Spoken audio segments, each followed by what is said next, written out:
Good morning student. आज हम 8th class में हिस्ट्री का सेकंड लेसन, जिसमें कंपनी का उद्भव और विकास में भारत में जो ब्रिटिश सरकार का जो उदय हुआ था उसकी हम चर्चा करेंगे। इससे पहले हमने जो सबसे पहले भारत के अंदर जो पुर्तगाली आए थे, उसके बाद में जो भारत में डच जो साम्राज्य था उसकी हमने चर्चा की थी।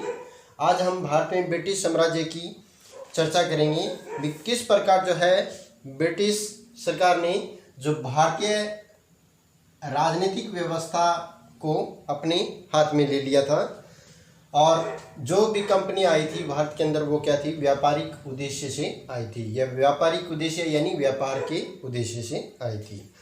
तो सबसे पहले हम बात करते हैं भी सर फ्रांसिस ड्रेक, एक अंग्रेज नाविक थे। कौन थे? Sir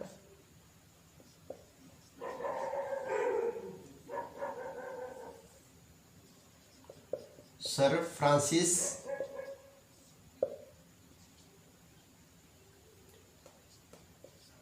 Drake. देखिए, सर फ्रांसिस ड्रेक थे, वो एक अंग्रेज अधिकारी थे और साथ साथ में एक नाविक भी थे। उन्होंने 1579 यानी 1579 के अंदर संपूर्ण विश्व में एक समुद्री अभियान चलाया था।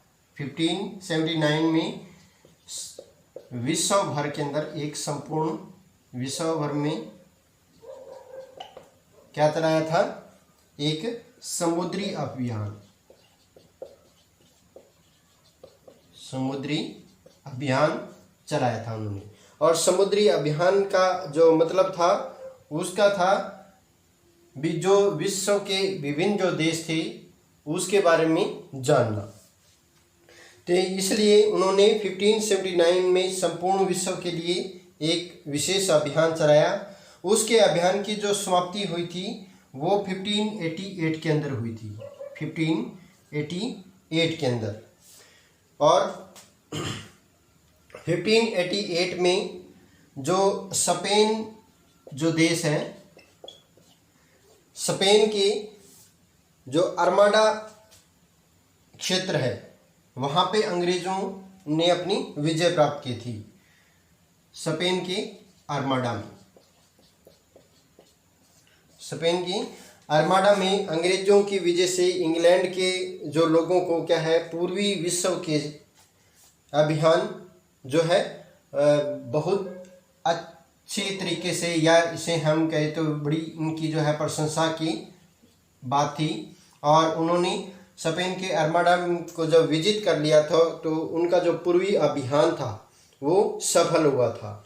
अंग्रेजों की जो महारानी थी एलिजाबेथ प्रथम, एलिजाबेथ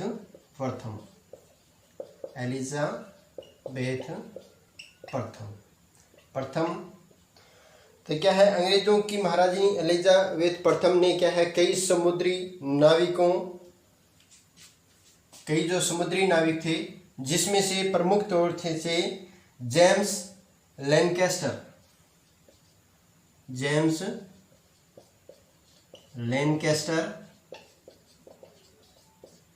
इसके साथ साथ जॉन मिल्डेनहोल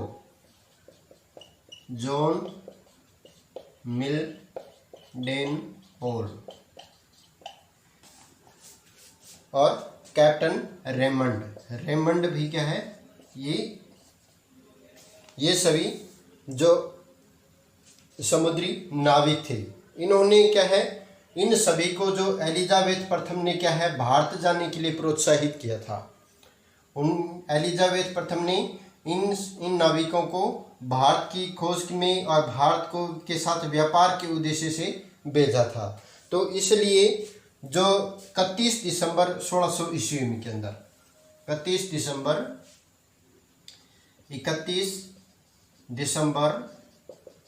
1600 ईस्वी में रानी जो एलिजाबेथ प्रथम ने जो ईस्ट इंडिया कंपनी को पूर्व में व्यापार करने हेतु के लिए एक शाही फरमान या शाही आदेश जो है दिया था, शाही फरमान भेजा था।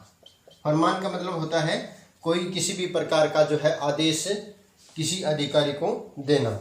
तो उन्होंने 31 दिसंबर 1600 ईस्वी को पूर्वी जो व्यापार के उद्देश्य से शाही एक फरमान भेजा, या इसे चार्टर भी कहा गया था, चार्टर। और कोई भी जो चार्टर एक्ट जो होता है उसके अंदर जो किसी भी राजा या रानी का एक विशेष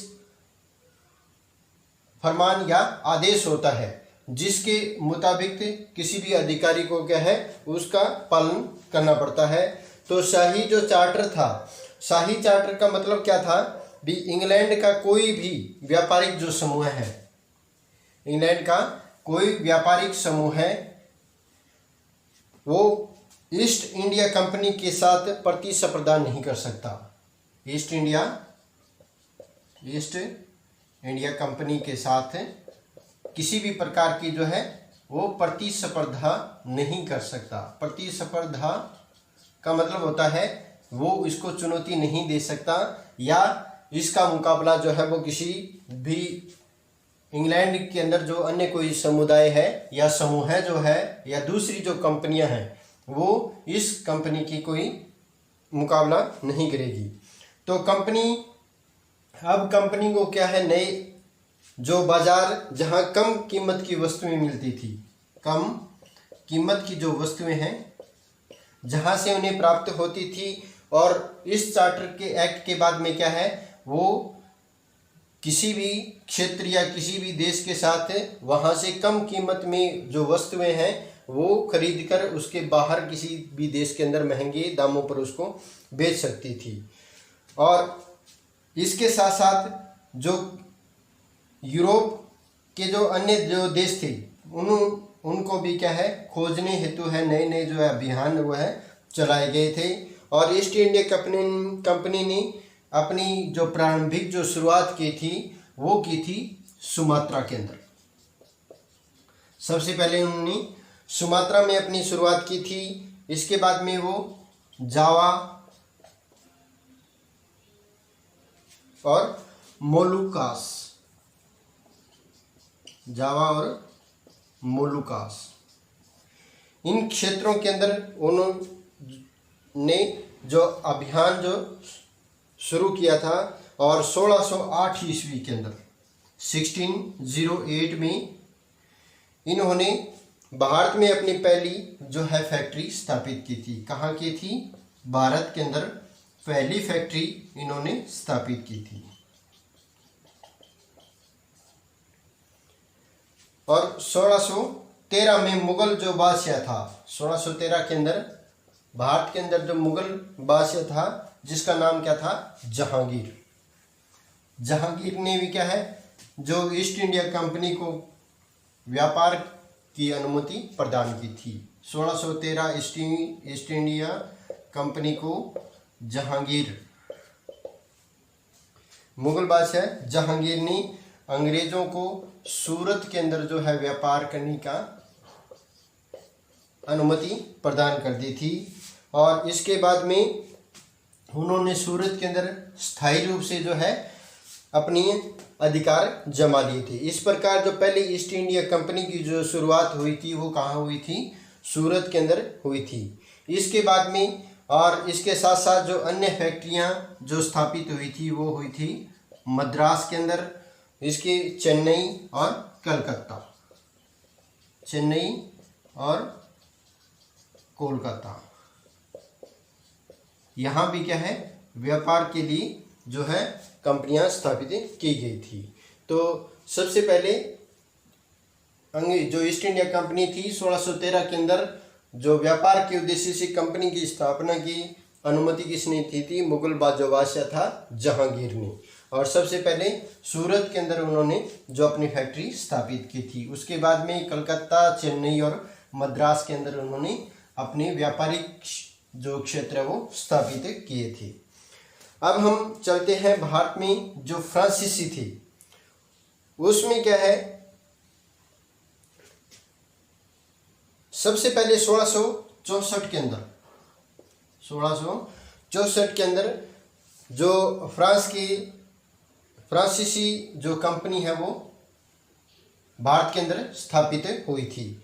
भारत में जो पहली फ्रांसीसी कंपनी थी वो फ्रैंको इन कैनन के द्वारा स्थापित की गई थी। फ्रैंको भारत में फ्रांसीसी, भारत में जो फ्रांसीसी 1664 ईस्वी में इन्होंने अपनी कंपनी स्थापित की थी। और इस कंपनी की स्थापना करने वाला पहला कौन था? वो था फ्रैंको इज कैनन। फ्रैंको इज कैनन था जिन्होंने 1664 में भारत में जो है कंपनी की स्थापना की थी। उसके बाद में कंपनियां जो है वो विभिन्न स्थानों पर, जैसे मसूलीपट्टनम, इसके साथ साथ पांडिचेरी,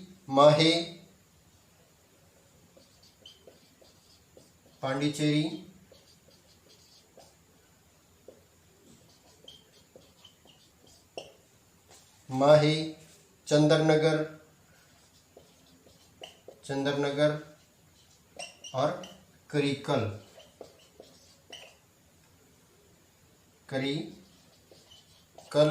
और सूरत और मॉरिशस, सूरत तथा मॉरिशस के अंदर जो है सबसे पहले कंपनियों की स्थापना हुई थी।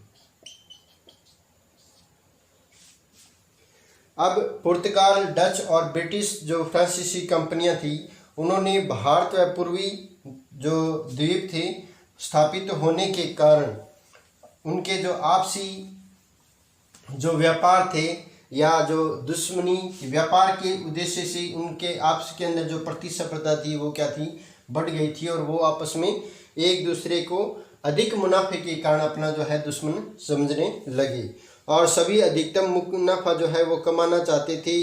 इस कारण जिन वस्तुओं की मांग अधिक थी उनकी कीमतें क्या हो गई थी? जिनकी मांग अधिक थी उनकी कीमतें बढ़ गई, कीमतों में काफ़ी मात्रा में उछाल हुआ और इसके कारण वस्तुओं की मांग भी क्या है? बढ़ने लगी। और मसाले जैसे लौंग, इसके साथ साथ इलायची, काली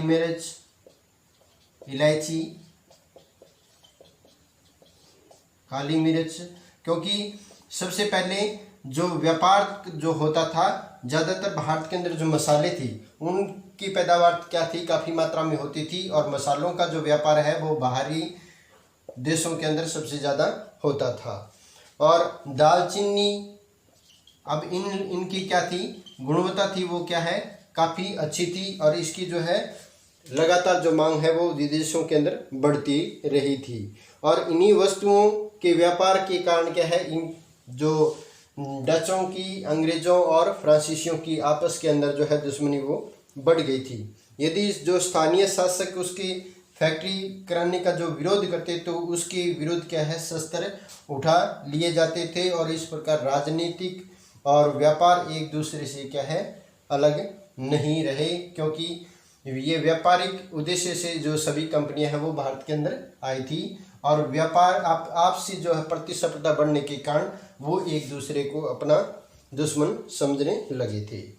तो ये थी भारत के अंदर जो सबसे पहले ब्रिटिश जो साम्राज्य था उसमें जो 1613 के अंदर कंपनी की जो स्थापना हुई थी सूरत की। उसके बाद में 1664 में फ्रांसीसियों के द्वारा क्या है? फ्रैंको इज कैनन के द्वारा जो है कंपनी की स्थापना की गई थी। कल यानी नेक्स्ट वीडियो के अंदर हम कर्नाटक में जो आंग्ल फ्रांसीसी जो युद्ध हुआ था उसके बारे में पढ़ेंगे। साथ साथ में ब्रिटिश की जो है बंगाल विजय का जिक्र भी हम नेक्स्ट वीडियो के अंदर करेंगे। Thank you.